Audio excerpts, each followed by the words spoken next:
It was a perfect starry night on the beach.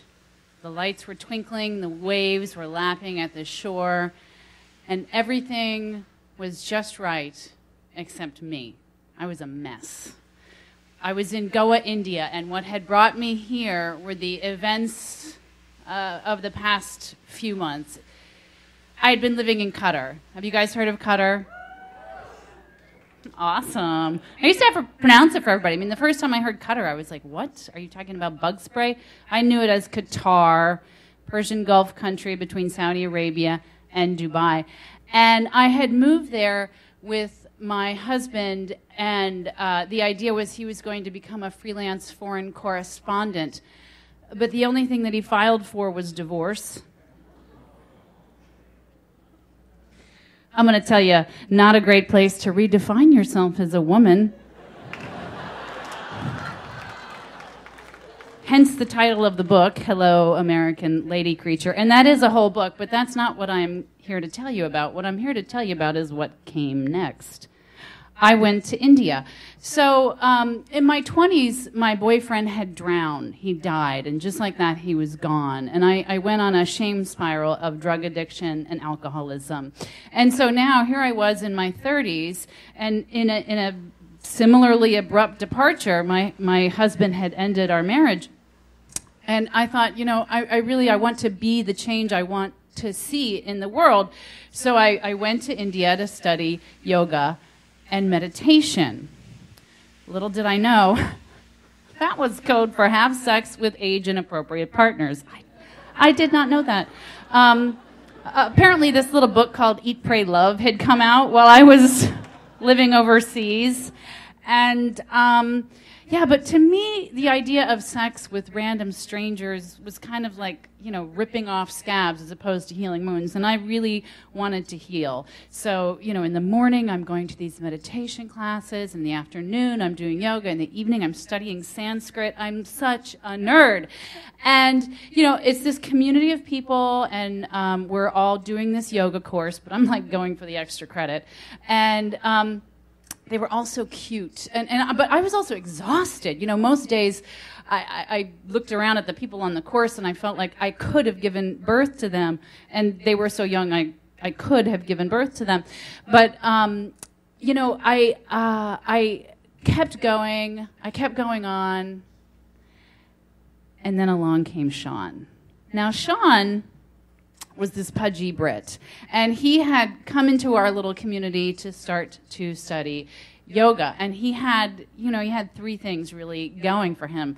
First, he was drug-free, like me. So, you know, in Goa, I don't know if you're familiar, there's a large drug culture there. They pull out the hash pipe in the morning, and all the parties are raves with MDMA, and then he was also into me. Sad as it may sound, that's pretty much all it took at that point. But he was also age appropriate. So I was like, yes, this is so on. And, you know, we were hanging out at parties. We were getting to know each other. There was one major drawback, and it was this. After our time in India, he was going to go and take a job in Dubai.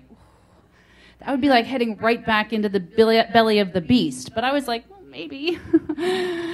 So being adult, we had decided we were going to wait until New Year's Eve to get it on, right? You know, let's get to know each other first.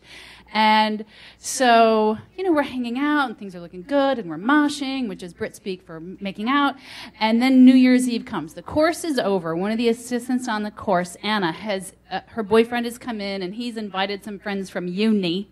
They're Australian, and that's how young they are. They're in uni. And they have no idea how old I am. And anyway, so there we are at the dinner, and I am sending texts to Sean, because we also kind of kept it a little bit on the down low. He's at one end of the table, and I'm at the other end of the table, and he is chatting with some lady, and I'm chatting with the uni friends, and they're hilarious and extremely attractive. And so I don't care if he's talking to a lady. You know, I'm winning, and we're sending texts like, oh, I can't wait for later. It wasn't quite a sext. I didn't really know what that was either, but it was kind of like, ooh.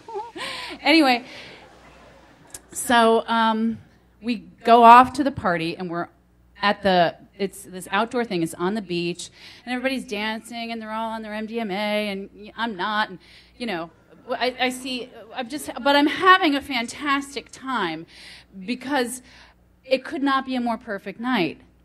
And then the countdown begins. 10, 9, and I look, where's Sean?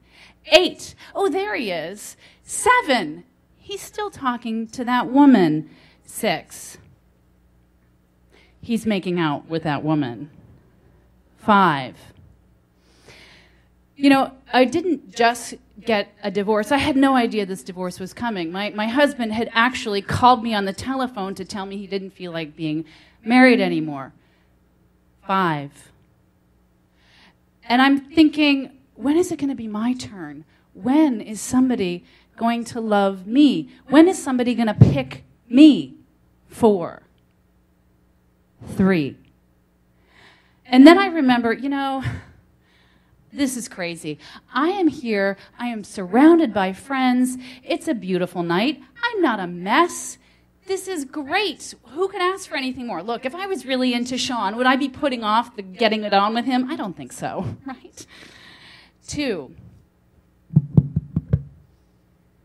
it's Rob, one of the cuties from uni. He says, I hope you don't think I'm too forward, because apparently he's a pirate now. But I think you're right sexy. I'd like to kiss you.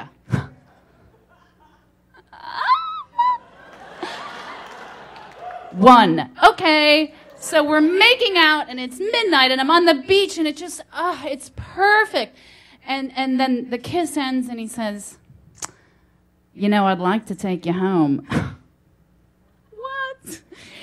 Well, you guys, he has no idea how old I am. When I was in college, my friend Lori and I had decided there was a time at every party, and it was called the height of excitement. And at the height of excitement, it was time to go because the night wasn't going to get any better than this. And I thought, this is the height of excitement. I'm leaving. Thank you very much, Rob. Good night.